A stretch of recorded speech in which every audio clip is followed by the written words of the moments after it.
to Love and Grit. I'm Laiya. I'm Justin. And I'm Rachel. This episode, we celebrate the significance of hospitality as we dive into how it can change a neighborhood and nurture a culture.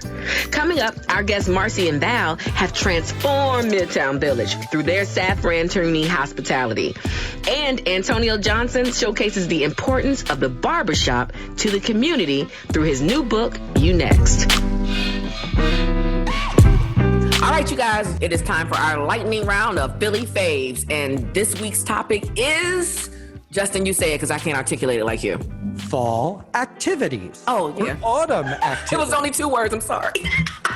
Yes. I'm going to go first, though, because this is my favorite season, and my favorite place to go is Linvilla Orchards.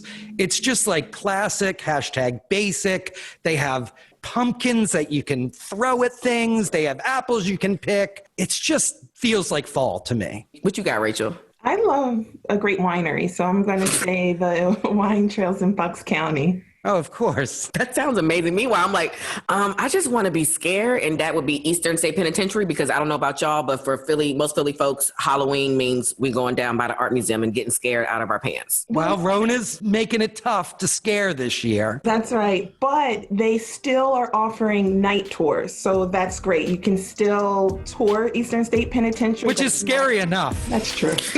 I'll take that. All right, cool. That's a nice compromise. Philadelphia has been one of the lead trendsetters in the haircut and beard game for decades. Philly's own Antoino Johnson decided to take his emerging passion of photography to capture the significance of the barbershops as sites for the cultivation of Black male identity and wellness in his debut book, You Next. Here, he explores shops around the country, internationally, and he even has the rare opportunity of shooting in a prison barbershop. So we gotta talk. Hey guys. Hello. Hey, how are you? Welcome. Antonio is my most successful intern that I've ever had. Oh, I love that. And the fact that he has surpassed anything that I've ever done and become a published photographer just makes me all kinds of excited. And he's appearing on Fox 29 and doing all kinds of interviews worldwide. So I'm very excited to have Antonio with us as he debuts. This is so special. That's extremely special. Let's first talk. You're amazing, and we're going to talk all about you. But I just first need to know about how was Laiya as your intern boss. So Laiya was amazing. I interned my freshman year in college at Radio 1. It was one of the best summers of my life. You know, she's a very dear friend, but she's a great mentor, and I just love her, and I'm so happy to be here with y'all today. Tell us about your new book. It's so exciting and such a interesting topic. So You Next is a love letter to the barbershop community because I feel like they've given me so much. I wanted to find a way to give back to them. So the book came to me when I was traveling in Cuba, and I was seeing all these small corner barbershops where people were just hanging out. And it reminded me of all of the shops back home in Philly, all the shops that I would see wherever I lived at the time. I really wanted to just find a way to create a project that explored that. And one of the original ideas was to make a book that had original photography that I did and tie it back to pieces of Black literature where barbershops appeared. It was a great idea, but I felt like I could explore that a little bit further by adding in new voices. And that's kind of how we got You Next today. It is a photographic exploration of the ways that barbershops serve their communities through identity and wellness through 10 different cities across the United States. Wow. You made that sound like such a short journey. Can you also explain to people how you got to this photographic place? Because before that, I was aware you were working in New York. What was the transition? Yeah, so right out of college, I went to work in reality TV. And that was just a blast. My first job was with all these celebrities on Celebrity Apprentice. Yeah, I was the talent handler for all of the contestants at the time. So I was doing that for a few seasons. Project Runway, I produced a show called Ink Master. Working in TV was a lot of fun. It gave me a lot of opportunity to make some quick and good cash, but the schedule was just crazy. And I wanted to kind of slow things down a little bit, but also at the same time, I wanted to find myself in more of a creative process. And I transitioned into the corporate marketing space where I was a talent and influencer relations operations manager at Time Inc. And that's a very fancy way for saying that I connected celebrities, social media influencers, and everyday heroes with big brands. So yeah, that was what I was doing for a very long time. And like I said, I wanted to find a way to be in the middle of the creative process, but that still wasn't enough. What wasn't enough at that point? I mean, that sounds like a dream job for millions of people. It was a dream job and I loved it a lot. I think the thing for me was I wanted to control the creative. The narrative too. Right? I wanted to control the narrative. I would find myself pitching all of these great celebrities or great people who had these amazing stories and oftentimes looked like me, but it did not translate to the final stage of what the product was. I wanted to be in control of that. So I kept thinking about my ideas and I, at the time, was like really falling in love with photography and my skills were getting better and better. And I was like, I'm just going to take this jump and go for it. And that's what I did. So I had the idea and then on the top of 2018, I launched a Kickstarter that just opened the doors wide open for me to. How much did you raise? Project. I had a goal of $10,000. I raised $11,699 to be exact. Nice. People really believed in my idea. People really believed in me. And that is what I feel like was so special. The barbershop is a community that supported me. The Kickstarter was a community that supported me. And now it all came together through You Next. Your photos are amazing. Thank you. And you taught yourself. Everyone thinks they're a photographer now with their phone. Yeah. Everyone thinks they're a video star. It's amazing what these phones have done, but your photos are really breathtaking. So how did you get yourself there? I feel like for me, I always loved photography. As a kid, I had like a little Fisher-Price camera that I would carry around to like family functions and events. But it wasn't until I went to a thrift store and I came across this Canon film camera. And I saw it and immediately was like, I don't care how much it costs. I'm going to buy it and I'm going to master this thing. And I literally went out every single day, whether it was after work or on the weekends, to find ways to push myself to learn this camera. And one of the hard things is that I was learning on film. So my first few rolls of film were completely black. There was nothing coming out of them. I was losing all of these like moments. And that was, I think, the push for me to really excel and get this thing down. It wasn't until I went to Cuba that I had an opportunity, honestly, to really show what I could do with photography that made me feel like, oh, I got this. And it was, it was like me just taking photos of people on the street, seeing how people interacted with each other, seeing the guys play chess right outside of their homes or, seeing a woman dance. That was the ways that I got better. You must have realized that Philly is this mecca of nuance and newness when it comes to haircuts and barbershops. Absolutely. It was important for me to start the project off in Philly. And one of the special things about the barbershops in Philly is that many of the barbers are Muslim. And I say this all the time. Philly is a culturally Islamic city. So the way that the beard is shaped, the way that the detail and the care that goes into your hair, I feel like it's very closely aligned to the rituals and the practices of Islam. And I was really happy to show that as much as I could. So when you look at Philadelphia barbershops, right? Mm-hmm. And we know how special they are for the community. We know that men, gather and it's a time to sometimes debate. It's a time to just have discussions. It's also a time, you pass the time for younger gentlemen. It's a nice way to get mentors. How does the Philadelphia barbershop differ from when you're going to these different countries? What makes Philadelphia unique? That's a really good question. I think the thing that makes Philadelphia unique is it always feels like home. All of the barbershops that I went into, they were incredibly welcoming. Everybody was so excited to know what I was doing and to be a part of it. And I feel like that was something that I did not always get in other cities. And I think maybe it's just because I'm from Philly, we shared that same connection. But every single shop that I went into in Philly was like, come in, yes, take photos. This is such and such. This is such and such. And it affirmed me in a way that I feel like had I not started the project in Philly, I don't think that I would have maintained the same confidence. And how do you make sure it's not intrusive? Because I think about the hair salon. Yeah. And it's like, excuse you, who's this? Why I got a camera? You need to get my after, not my before. Thank you. We'll pretend I'll sit under the dryer. But How did you make sure that it didn't feel as though you were just bombarding that space and that special, sanctuary? Yeah. One of the things that I felt like was a tip that I picked up throughout traveling was I will always find the loudest barber in the shop to get him on my side. And when that happened, then I can get everybody else on my team. So when you tell people about Philadelphia, how do you describe it? Philly is my forever home. It's the place that made me. It's the place that all of my earliest references come from. That if it was not for Philadelphia, there would be no Antoino Johnson. I'm just blessed to be from a place like Philly because, throughout this whole entire process of the book coming out, the love has been ridiculous. Because Philly is so proud of you. That's the word. That's the sentence. Philly is proud of you. I'm proud to be from Philly and to rep it as much as I can. Tell us the name of the book and the best place to find it. The name of the book is You Next, Reflections in Black Barber Shops. It is available wherever books are sold. There's a huge area in the Rittenhouse Square Barnes & Noble where you can check it out if you want to buy it physically, or you can order it online. It's also available on bookshop.org.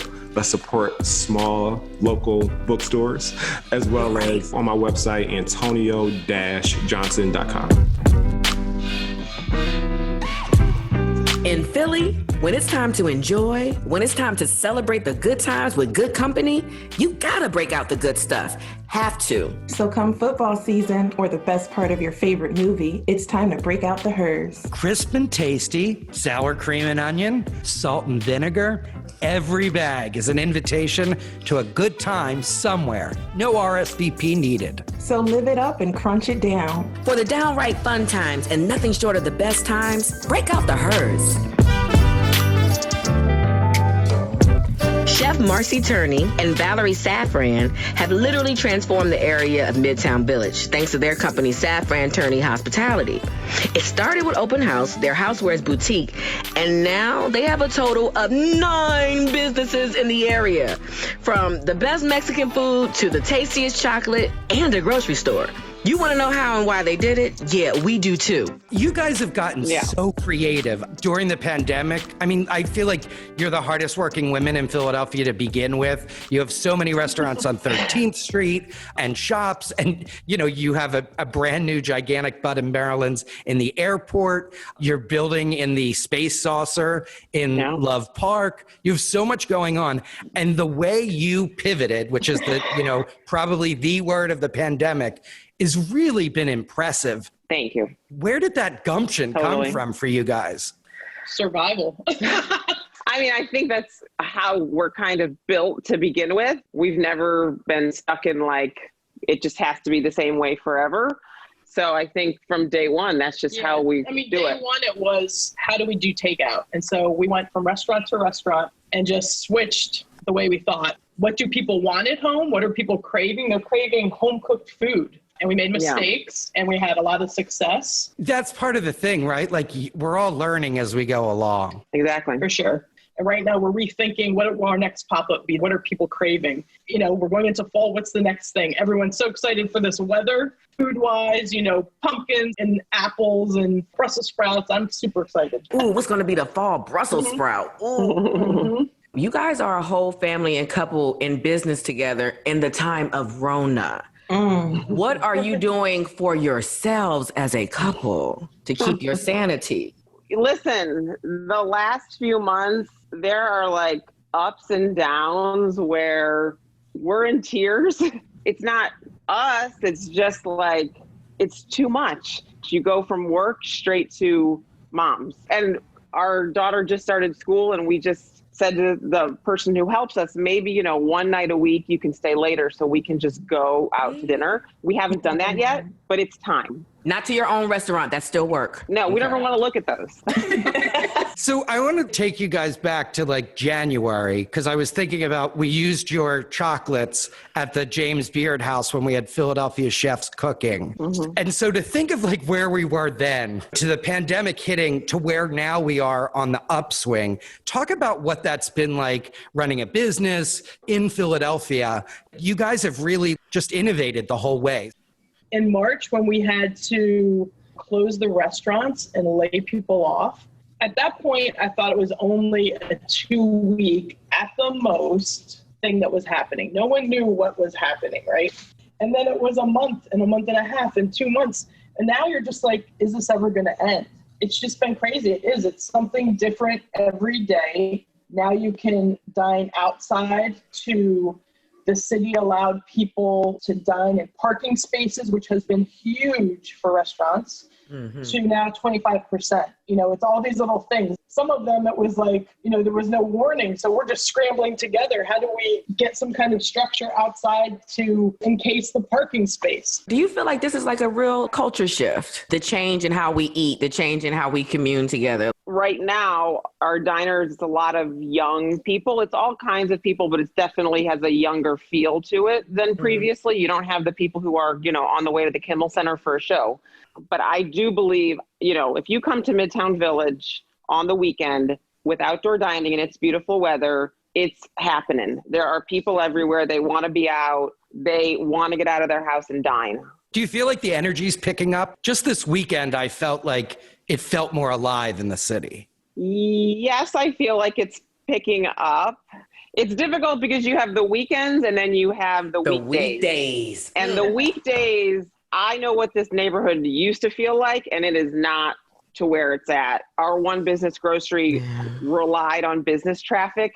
There's no office traffic. I walk up to 20th and Arch in the morning to drop off Harlow. I walk past the Comcast Center. There's no people. The weekends feel good. The weekdays feel very quiet. And this is the business traffic, the convention traffic is just not here. I think one of the smartest things that you guys have done, your emails. I mean, yes. It just like literally makes my mouth water. And I'm like, well, I'm going to have to order this tonight. And you don't have so many properties. It's like, oh, this is great. The emails work. They're a lot of work.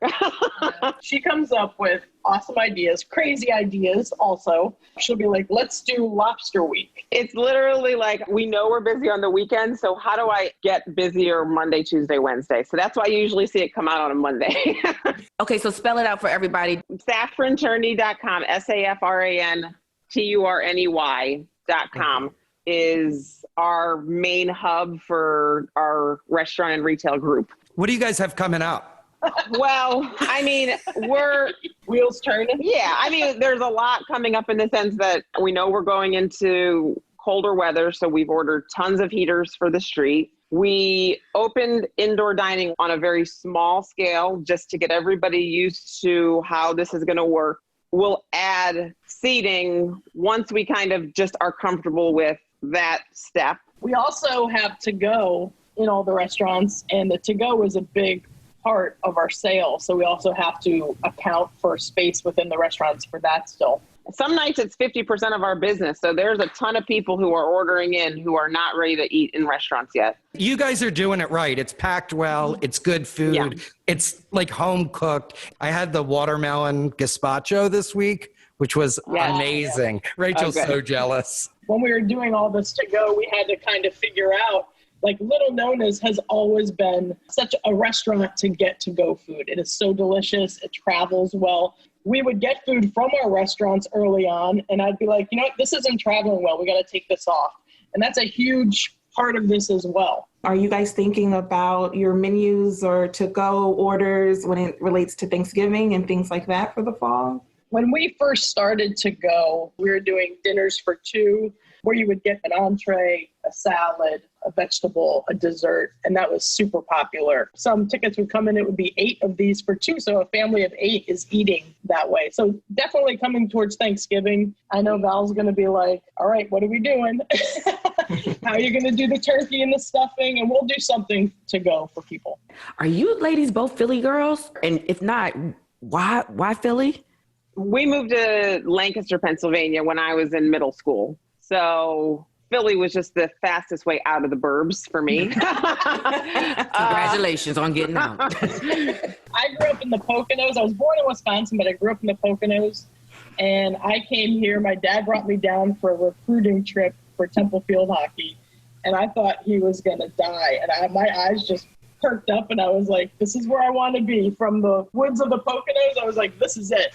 I want all of it. But so we both lived here for 20 years, but not originally from here. Yeah. But I mean, it's amazing when I think about how you guys are responsible for transforming that neighborhood and work so diligently. Mm-hmm. And now to like the empire you've built, it is the dining spot in Philadelphia. 13th Street is the first place you send anybody.